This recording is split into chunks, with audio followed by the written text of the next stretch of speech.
All right. Technique talk.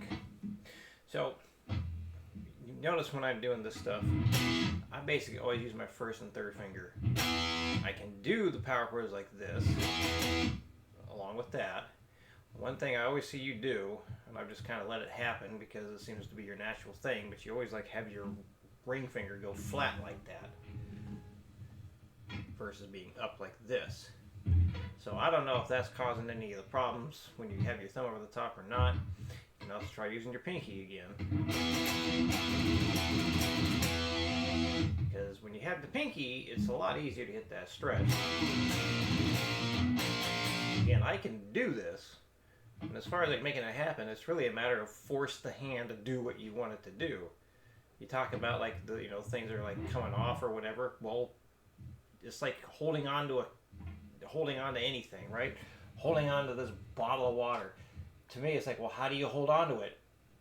Just don't let go of the damn thing, right? Is that simple in terms of what it really is?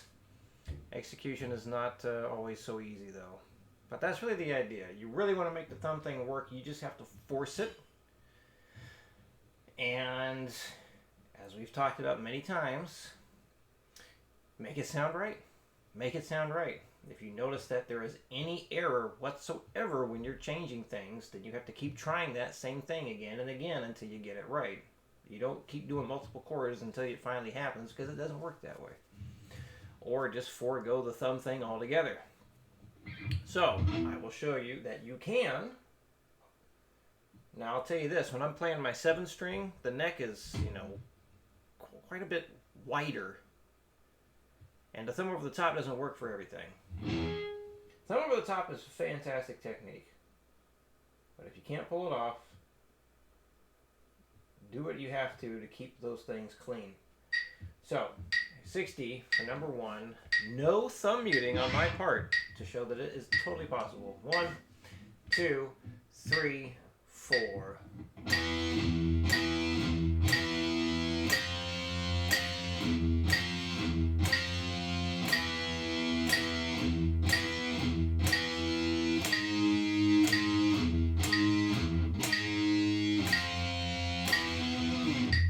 Notice how there's like no space between those quarter note chords. I let the chords ring out and I get into that chord when the metronome clicks. That's your goal. 120. 1, 2, 3, 4. That was not the goal. 1, 2, 3, 4.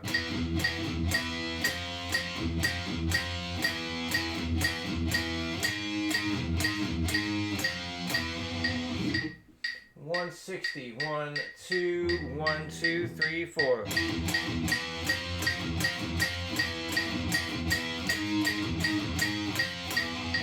200 with repetition. 1, 2, 1, 2, 3, 4. Damn it. 1, 2, 1, 2, 3, 4. No thumb. 1, 2, 1, 2, 3, 4.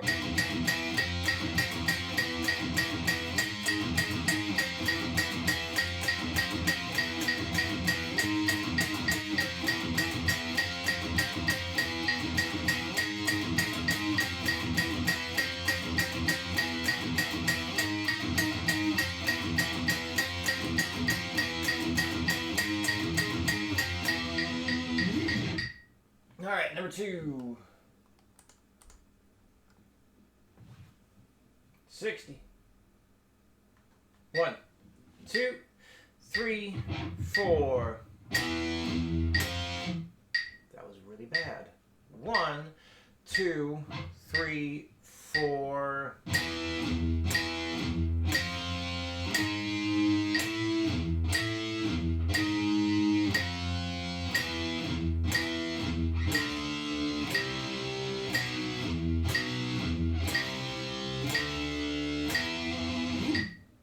120. 1, 2, 3, 4.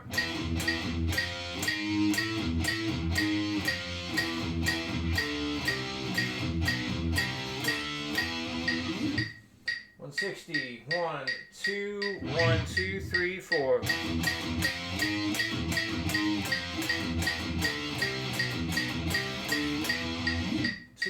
with repetition. 1, 2, 1, 2, 3, 4.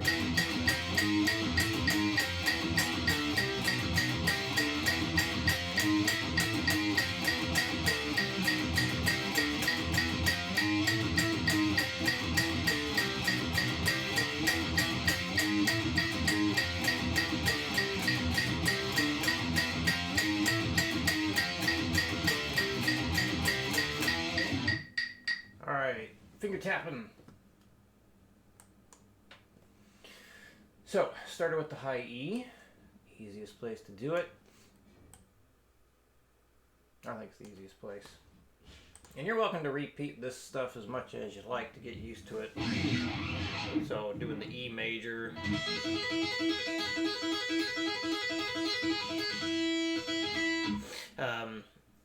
Yeah, so you can just keep that pattern going as much as you like. But I wanted to put in some way to end on the root note of the whole thing, each bar. So that's why it's tabbed the way it is. Good to practice it the way it is too. So let's just simplify it and play it as is. So.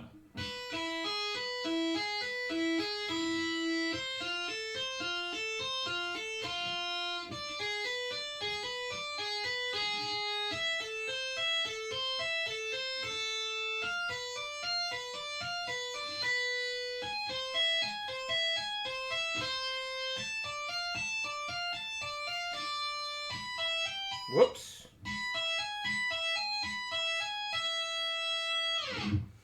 All right. So your goal, once you get comfortable with these patterns, is to move everything to start on the B string. Now we're starting as low as we possibly can.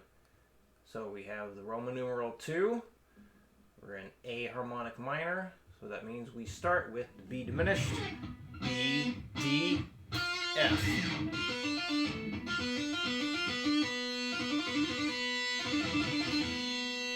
And then we go up to that C augmented. And then the D minor, the E major, F major,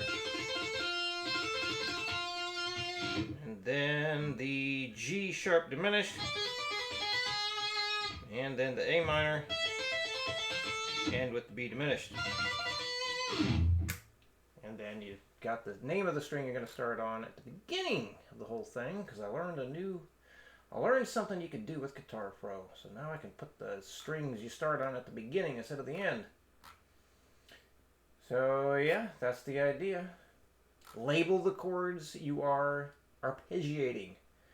Label the chord name for the arpeggio you're tapping out there. Now, how do you enter the tap? How do you enter the hammer-ons and pull-offs? Oh, that's the wrong display. There we go. All right, so a couple ways you can do this. So first thing, make sure that this panel is turned on so you can see what's happening. So you can select everything over here or learn the keyboard shortcut. So for your hammer-ons and pull-offs, you got this symbol right here. Just the letter H. Hit the letter H on the keyboard and that will turn this on and off. See, I just turned it off, turned it back on. So if I didn't have any right now, oops, it would look like that. Now what you're going to do is start the hammer-on pull-off mark or the slur mark when the tap begins. So got H, hit the H there and there. We're not going to hit it there because we want to clearly see the right hand tap come in. Because we could technically do it like this, but then it's not so easy to see where all the tapping comes in. So, let's go back.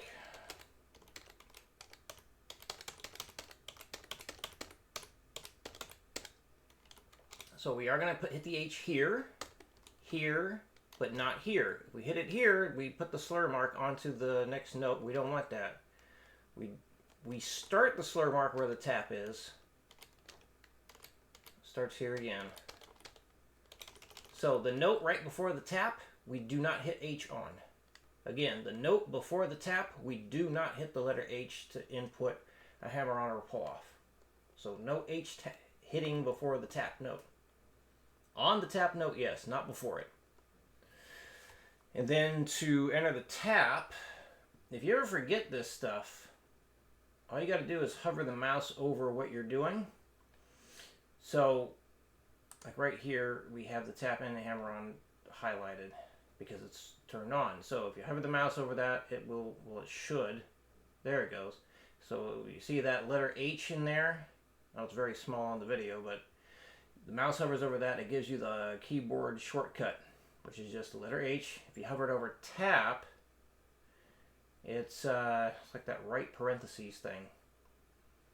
So you're going to have to hit basically shift and the number 0.